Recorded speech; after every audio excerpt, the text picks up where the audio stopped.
नमस्कार। यति बेला देश राजनीतिक माहौलले तातिएको छ। नेपाली कांग्रेस, माओवादी केन्द्र, राप्रपा मात्रै होइन, संसदको पहिलो शक्तिमाका रूपमा उदाएको नेकपा एमाले समेत महाधिवेशनमा होमिएको छ। शक्ति प्रदर्शन गर्न चितवनको सौराहा पुगेका एमाले अध्यक्ष केपी शर्मा ओली सर्वसम्मतका नाममा लोकतान्त्रिक पद्धति मिच्न उद्धत भए पनि भीम रावले चुनौती प्रस्तुत गरिरहेका छन्। कांग्रेसमा उस्तै बाँडबैलो देखिँदैछ। माओवादी केन्द्रमा अहिलेसम्म तछाड मछाडको सङ्केत नदेखिएको पद मिलाउन सहज छैन। राप्रपा भित्र युवा नेता लेङदेन कमल थापा र पशुपति शमशेरका लागि चुनौती बन्दैछन्। पार्टी भित्रै लोकतान्त्रिक बन्न नसक्ने नचाहनेले नेताहरूले उचालेर बोकेर खान पल्केका नेता कार्यकर्ताले झण्डा हरेक पार्टीमा बढिरहेको छ। अनि यस्तै दल र नेताहरूबाट हामी विकास र निकासको आशा गर्नु बेकार छ। हामी एउटा पार्टीको रबर स्ट्याम्प बन्ने होइन, उम्मेदवारको क्षमता र योग्यता हेरेर विवेक पुर्याउने सचेत नेपाली बनौँ।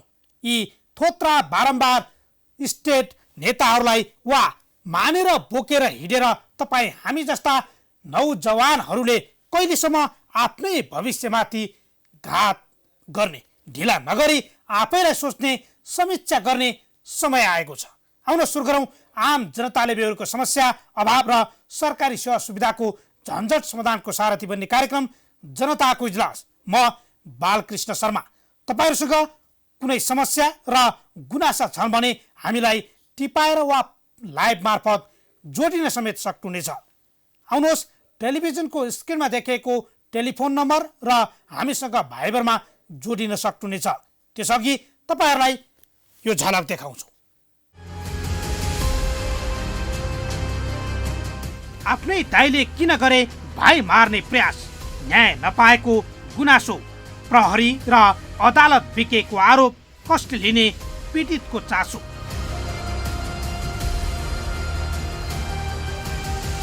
भक्तपुर मालपोतमा बिचौलियाको रजाई, हाकिम नै बेमतलबी, बारम्बार हुन्छ अनुगमन र निर्देशन, कहिले र कसले रोक्ने मन लाग्दी।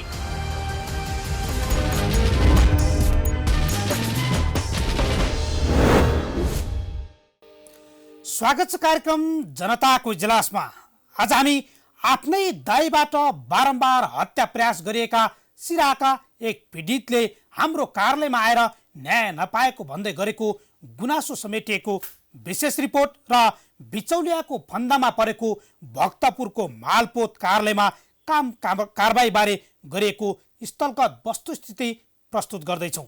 यी दुवै विषयवस्तुबारे सरकारवाला पक्षसँग लाइभ मार्फत जवाब माग्ने प्रयास पनि हाम्रो हुनेछ।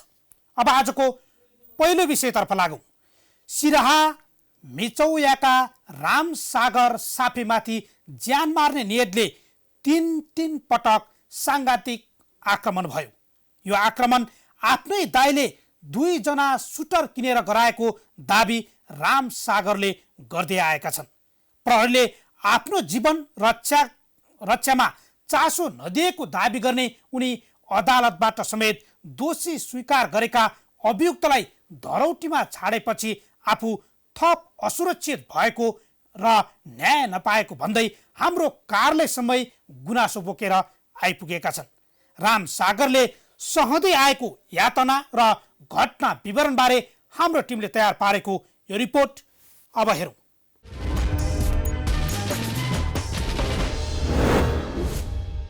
यी हुन् सिराहा मिर्चयाका रामसागर साफी।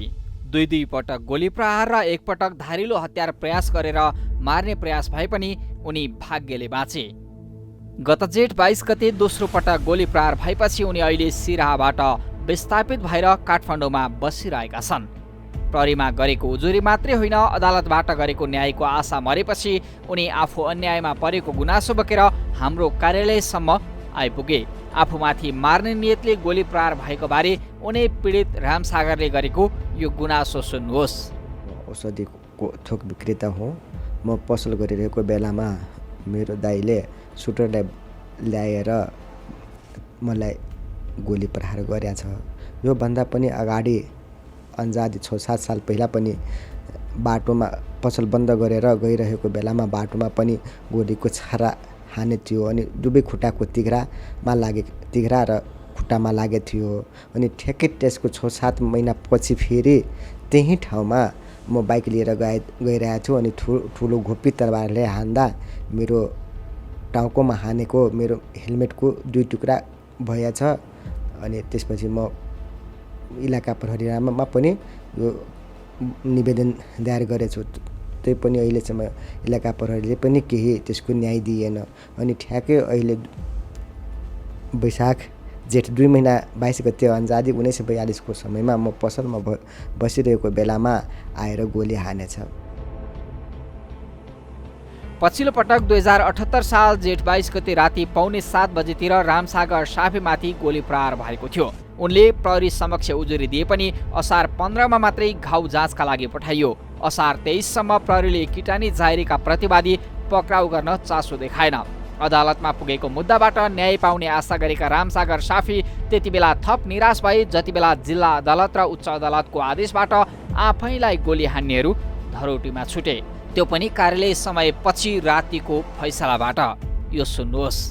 4 जनालाई चाहिँ पूर्वपक्षमा हालेछ, 1 जना चाहिँ भगाउ परेछ। अनि त्यो चाहिँ बिचमा कहिले आएर कसैलाई नखबर गरेर मलाई थाहा पनि भएन, त्यो बिचमा पैसा दिएर त्यो चाहिँ ढरौटीमा 1 लाख ढरौटीमा निस्किसकेको छ।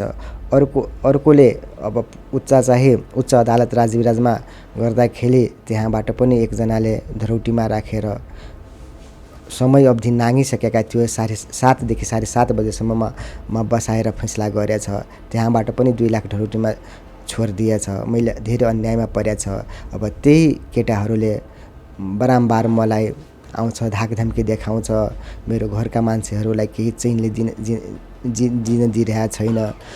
राति गरी 5-7 वटा मोटरसाइकल लिएर आउँछ, हर्न बजाउँछ। मलाई पनि बराबर इन्डियाको नम्बरहरूबाट फोन आउँछ, मारिदिन्छु, यो गरिदिन्छु, नभए केस फिर्ताले।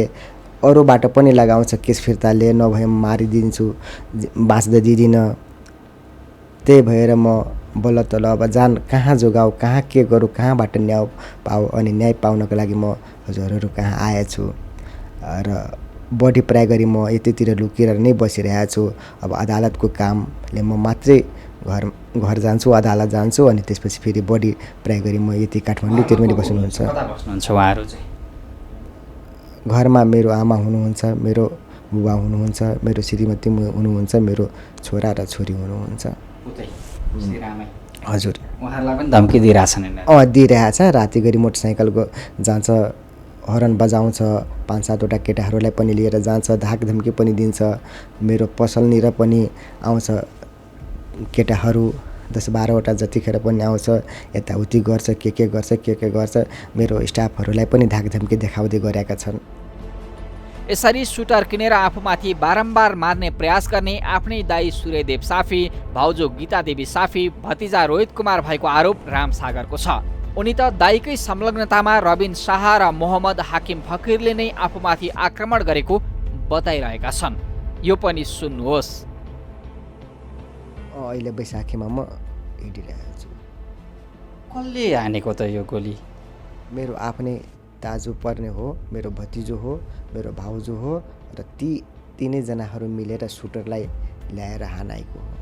के हो दाईको नाम चाहिँ? सूर्यदेव साफी, भाउजूको नाम गीता देवी साफी, भतिजोको नाम रोहित कुमार साफी। त्यो सुटर हो एउटा रबिन शाह, अर्को चाहिँ मोहम्मद हाकिम फकिर। अदालतका न्यायाधीशहरू पीडितको पक्षमा, प्रमाण र तथ्यको पक्षमा भन्दा पनि आर्थिक प्रभावमा परेका छन् भन्ने उजागर स्वयं न्यायाधीश र कानुन व्यवसायीहरूले गरिरहेका छन्। सर्वोच्च अदालतमा उब्जिएको यही लेनदेनको विवादले अहिले उग्र रूप लिइरहेको छ। अनि रामसागर जस्ता सयौं पीडितहरू न्याय नपाएको भन्दै कहिलेसम्म गुनासो बोकेर सञ्चार माध्यममा धाइरहने भन्ने प्रश्न पनि उब्जिरहेको छ। राजविराज अदालतमा पनि गर्नुभयो दायर, त्यहाँ पनि जिल्लाको सदर गरेको छ। अनि फेरि उहाँले चित्त नबुझेर कि के नभएर हो उहाँले पनि सर्वोच्चमा गरेका छ दायर, अनि त्यो सर्वोच्चको अंशमुण्डाको मुद्दा पनि चल्दैछ। अनि त्यही क्रममा अब यसले सोच्यो कि अब यसलाई पुरै मारिदिन्छु भने सबै सम्पत्ति म नै लिइहाल्छु भनेर उहाँको सोचले फैसला गर्ने न्यायमूर्तिमाथि अब त्यही त अब त्योहरू दोषी नै छन्। अब बारम्बार चाहे त्योहरू दोषी भएको पनि आफूले स्वीकारेको छ, त्यही पनि अब ढरौटीको त्योहरू पैसाको लोभले बिकिहालेको छ। अनि पैसाको लोभमा हुनुपर्ने अब अदालतको मुख्य समय 4 देखि 5 बजेसम्म हो, तर त्यो दिन 7 देखि 7:30 बजेसम्ममा रोकाएर फैसला गरेछ, पैसा खाएर गरेछ। अनि त्यही भएर म धेरै अन्यायमा परेछु, त्यही न्यायको लागि हजुरहरूको आएको छु। हुन त रामसागर र दाइ सूर्यदेव बीच लामो समयदेखि अंश मुद्दाको विवाद चल्दै आएको छ। अंश मुद्दा विवाद अहिले जिल्ला र उच्च अदालत हुँदै सर्वोच्च अदालतमा विचाराधीन अवस्थामा छ। यसैको प्रतिशोध आफूमाथि साधिएको आरोप रामसागरले लगाइरहेका छन्। बारम्बार गोली प्रहार र धारिलो हतियार प्रयोग गरेर ज्यान मार्ने प्रयास, अनि अहिले 2 अभियुक्त धरोटीमा छुटेसँगै मुद्दा फिर्ता लिन धम्कीसहित मिर्चया स्थित घरमा शक्ति प्रदर्शन। परिवारका सदस्यहरू समेत अहिले त्रासदीमा बसिरहेका छन्। यति हुँदा पनि प्रहरी प्रशासन र न्यायालय पीडितको पक्षमा नदेखिनु गम्भीर विषय हो। दाइको परिवारकै संलग्नतामा रामसागरले भोग्दै आएको यातना र पीडाले तत्काल न्यायिक किनारा पाउनुपर्छ। रामसागरको जीवन रक्षामा सरकार गम्भीर बनोस् अनि ज्यान मार्ने उद्देश्यले बारम्बार घटना घटाउनेहरूमाथि कानुनी कारबाही होस्। हामी यति भन्छौँ, न्यायिक निकायहरू निष्पक्ष हुनुपर्छ। कसैको दबाब वा प्रभावमा, कसैको पैसामा बिक्ने हो भने यस्ता आन्दोलनहरू, अहिले चलिरहेका आन्दोलन पटक पटक हुनेछन् र पीडितले न्याय होइन थप पीडा पाए भनेर यसरी गुनासो गरिरहनु पर्नेछ। किनकि हामीले अदालतमा विचाराधीन मुद्दाको बारेमा बोल्नै नपर्ने अवस्था हुनुपर्थ्यो।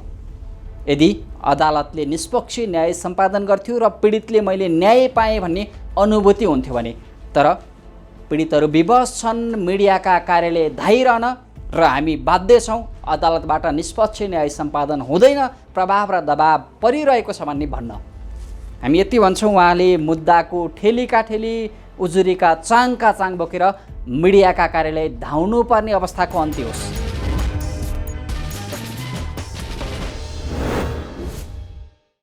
जग्गा जमिनको विवादमा दाइबाटै भएको हत्या प्रयास सुन्दै मुटु काट्ने घटना घटेको छ। फेरि एकपटक मात्रै होइन, 3 पटक अहिले पनि धाक धम्की यथावत छ। रामसागर साफीमाथि 2 पटक गोली र 1 पटक धारिलो हतियार प्रहार गरिएको घटना के हो? प्रहरी र न्यायालयले कृत्य पीडितलाई साथ दिन सकेन, किन पीडितलाई साथ दिन सकेन? यसैबारे जानकारी लिन हामीले प्रत्यक्ष टेलिफोन सम्पर्कमा ल्याएका छौँ जिल्ला प्रहरी कार्यालय सिराहाका प्रवक्ता सुभाष बुढाथोकीलाई। बुढाथोकी सर, स्वागत छ यहाँलाई। हजुर, धन्यवाद। हामीले जुन एउटा रिपोर्ट प्रस्तुत गर्यौँ, सिराहा मिर्चैयाका रामसागर साफी माथि बारम्बार गोली प्रहार र धारिलो हतियार प्रयोग भएको भन्ने कुरा उहाँले जो हामीलाई जानकारी गराउनु भयो, यो घटनाले त शान्ति सुरक्षामै प्रश्न उठाइदियो नि, के भन्नुहुन्छ? अब यसमा कस्तो छ भन्दाखेरि, यो पछिल्लो घटनाको कुरा गर्नुपर्दा यो 78 साल जेठको 22 गते चाहिँ लगभग साँझको 7:45 बजीतिर उहाँमाथि आफ्नै मेडिकल पसलमा चाहिँ गोली प्रहार भएको अवस्था थियो। त्यो घटनामा हामीले संलग्न 6 जना हुनुहुन्छ। 6 जना मध्ये 4 जनालाई चाहिँ पक्राउ गरेर अनुसन्धान पश्चात सम्मानित सिराहा जिल्ला अदालतको आदेश अनुसार 4 जनालाई पूर्वपक्षको लागि कारागार पनि पठाइएको थियो। 4 जना मध्ये 3 जना अहिले पनि कारागारमै हुनुहुन्छ भने 1 जना रोहित साथी चाहिँ उच्च अदालत राजविभागको आदेशले 2 लाख धरोटीमा रिहा हुनुभएको छ। अब उहाँको त्यो पुरानो घटनाहरूको बारेमा चाहिँ अलिकति पहिलाको भएको भएर त्यो सम्बन्धमा के भएको रहेछ भनेर बुझ्ने काम भइरहेछ। हजुर, प्रत्यक्ष शान्ति सुरक्षामै खलल पार्ने, असर पार्ने भन्दा पनि अब घटना घटेको छ, घटना घटिसकेपछि प्रहरीले गर्नुपर्ने अनुसन्धानको सम्पूर्ण कामहरू गरेर दोषीलाई कारबाही पनि गरिसकेको अवस्था हो। ठ्याक्कै तपाईँलाई यहीँनिर हत्या प्रयासका अभियुक्त छुट्ने कस्तो अनुसन्धान गरेर अदालतमा पठाउनु भयो भन्ने तपाईँहरूमाथि यति बेला प्रश्न उब्जिएको छ सर। होइन, यस्तो छुट्ने भन्दाखेरि भन्दा पनि अन्य मान्छेहरू, अन्य प्रतिवादीहरू, अन्य जो शङ्कित व्यक्तिहरू थिए, जो संलग्न थिए, सबैलाई हामीले गर्नुपर्ने अनुसन्धान गरेर के अरे प्रमाणहरू सङ्कलन गरेर लिनुपर्ने बयान अनि चाहिँ सम्पूर्ण रिपोर्टहरू संलग्न राखेर पठाएको अवस्था हो। अब त्यसमा चाहिँ यो विचाराधीन मुद्दा अझै पनि त्यो फैसला अन्तिम फैसला नभइसकेको हकमा अब के भयो कसो भयो भनेर अहिले नै मैले भन्न सक्ने अवस्था छैन। संलग्नहरू जो पक्राउ परेका छन्, पक्राउ परेकाहरू केही अझै पनि छन्, 3 जना अझै पनि कारागारमै रहेका छन् पूर्वपक्षको लागि र 1 जना चाहिँ अहिले खरौटीमा छुटेको भन्ने जानकारी छ। तपाईँले अनुसन्धान भइरहेको छ भन्ने बताइरहँदा यति बेला पीडित काठमाडौँमा विस्थापित अवस्थामा बस्नुभएको छ। उहाँको परिवारलाई अझै धम्की र ज्यान मार्ने सम्मका धम्कीहरू दिइरहेको पनि घटना आइरहेको छ। यो सम्बन्धमा तपाईँले अनुसन्धान गर्नुभएको छैन? मानिस त विस्थापित भइसकेको छ, काठमाडौँ आएर बसेको छ। अनि यसमा म के भन्न चाहन्छु भने कुनै पनि घटनाका साक्षी तथा पीडितहरूलाई हामी पूर्ण रूपमा सुरक्षा दिन्छौँ। साक्षी मैत्री वातावरण र पीडित मैत्री वातावरणमा हामी चाहिँ सबै केन्द्रित छौँ, त्यो हाम्रो दायित्व पनि हो। तर यो घटनाको सम्बन्धमा चाहिँ अब उहाँलाई त्यस्तो किसिमको थ्रेट आएको, त्यस्तो कल आएको, म चाहिँ असुरक्षित भएँ भनेर न त नजिकको प्रहरी कार्यालयमा कुनै उजुरी परेको छ, न जिल्ला प्रहरी कार्यालयमै कुनै उजुरी परेको छ। यो चाहिँ अहिले पछिल्लो समयमा त्यस्तो उजुरी उहाँले दिनुभएको छैन। यदि त्यस्तो छ भने उहाँले चाहिँ नजिकको प्रहरी कार्यालयमा सो सम्बन्धमा जानकारी गराउनु भयो भने उहाँको सुरक्षाको चाहिँ हामीले व्यवस्थापन मिलाउँछौँ। तपाईँहरू पीडित भन्दा अलिकति पीडकको कुरा बढी सुन्नुभयो, अलिकति साँठगाँठ बढी भयो भन्ने तपाईँहरूमाथि आरोप पनि छ सर? त्यो आरोपै हो, आरोपको बारेमा म केही भन्न चाहिनँ यो विषयमा चाहिँ। त्यो आरोप मात्रै हो। त्यसो भए काठमाडौँ बसेर विस्थापित हुनुभएको उहाँलाई के भन्नुहुन्छ तपाईँले? अझै पनि उहाँलाई धाक धम्की, परिवारलाई अझै मानसिक टर्चर दिइरहेको अवस्था छ? यसमा मैले अघि पनि भने नि पीडितको सुरक्षाको जिम्मा हाम्रो हो। यदि उहाँलाई त्यस्तो कुनै किसिमको थ्रेट छ, आफ्नो घरमा बस्न चाहिँ समस्या भएको छ, विस्थापितै हुनुपर्ने अवस्था आएको हो भने हामीले कुरा गर्दै थियौँ जिल्ला प्रहरी कार्यालय सिराहाका प्रवक्ता सुभाष बुढाथोकीसँग खास घटना के भएको हो र पीडित यति बेला विस्थापित हुनुपर्ने अवस्था आएको छ, त्यसका लागि उहाँले के प्रयास गर्नुहुन्छ? अर्थात् किन यसरी विस्थापित हुँदा समेत प्रहरी किन मुखदर्शक बनेको छ? कतै पीडितको कुराकानी भन्दा पनि पीडकको कुरा बढी सुनिरहेको छ कि भन्ने आरोप यति बेला पीडितले लगाइरहनु भएको छ। हामी यति भन्छौँ, बारम्बार ज्यान मार्ने प्रयास गर्ने जो कोही भए पनि कानुनी दायरामा आउनुपर्छ। प्रहरी र न्यायालय पीडितको स्वार्थमा होइन, पीडितको न्यायालयको लागि गम्भीर बनोस् भन्दै यति बेला हामीसँग फेरि जोडिनु भएको छ प्रहरी प्रवक्ता सुभाष बुढाथोकी। सर, अब अन्त्यमा जो यति बेला विस्थापित हुनुभएको छ रामसागर, उहाँको जीवन रक्षाका लागि जो यति बेला पनि विस्थापितको अवस्थामा पुग्दा उहाँलाई त्यहाँ पुनर्स्थापना गर्नका लागि प्रहरीले के गर्छ र उहाँले के गर्नुपर्छ र अन्य आरोपीहरू कसरी पक्राउ पर्छन्, यो जानकारी गराइदिनुहोस्। अब यसमा यस्तो छ, घटनामा संलग्न 6 जना मध्ये 4 जना कानुनी कारबाहीमा आइ नै सकेका छन्, 2 जना फरार छन्, उनीहरूको खोज तलास भइरहेको छ। हजुर। अब उहाँलाई चाहिँ आफ्नो घरमा बस्न समस्या नै हो, विस्थापितै भइसकेको अवस्था हो, बस्नै नसक्ने जस्तो लाग्छ भने अब हामीसँग अहिलेसम्म यो विषयमा चाहिँ कुनै उजुरी पनि परेको थिएन। त्यस्तो चाहिँ थ्रेटको चाहिँ फिल गर्नुभएको छ भने हामीसँग सम्पर्कमा आउनुहोला, उहाँको सुरक्षाको जिम्मेवारी व्यवस्थापन हामी मिलाउँछौँ। जिल्ला प्रहरी कार्यालयमा जानकारी दिनुभयो भने तपाईँहरूले सुरक्षाको ग्यारेन्टी गर्नुहुन्छ? हजुर हजुर, हरेक नागरिकको जीवनको सुरक्षा गर्नु त हाम्रो दायित्व हो नि, हामी त्यो गरिहाल्छौँ। हस्, जानकारीका लागि धन्यवाद। उहाँ हुनुहुन्थ्यो प्रवक्ता जिल्ला प्रहरी कार्यालय सिराहाका सुभाष बुढाथोकी। हामीले जो हाम्रो कार्यालयसम्मै आउनुभएको थियो, बारम्बार कहिले गोली प्रहार गर्ने, कहिले धारिलो हतियार प्रयोग गरेर हत्याको प्रयास गर्ने आफ्नै दाइका विरुद्धमा उहाँ निरन्तर रूपमा लागिराख्नु भएको छ। तर आफूले न्याय नपाएको भन्दै न्यायका लागि सहयोग गरिदिनुहोस् भन्दै हाम्रो कार्यालयसम्मै आएका रामसागरको यो पीडा हामीले सुनायौँ। पक्कै पनि जिल्ला प्रहरी कार्यालय लगायत सरकारवाला निकायले यसको छानबिन गरोस् र पीडितलाई न्याय दिन पहल गरोस्।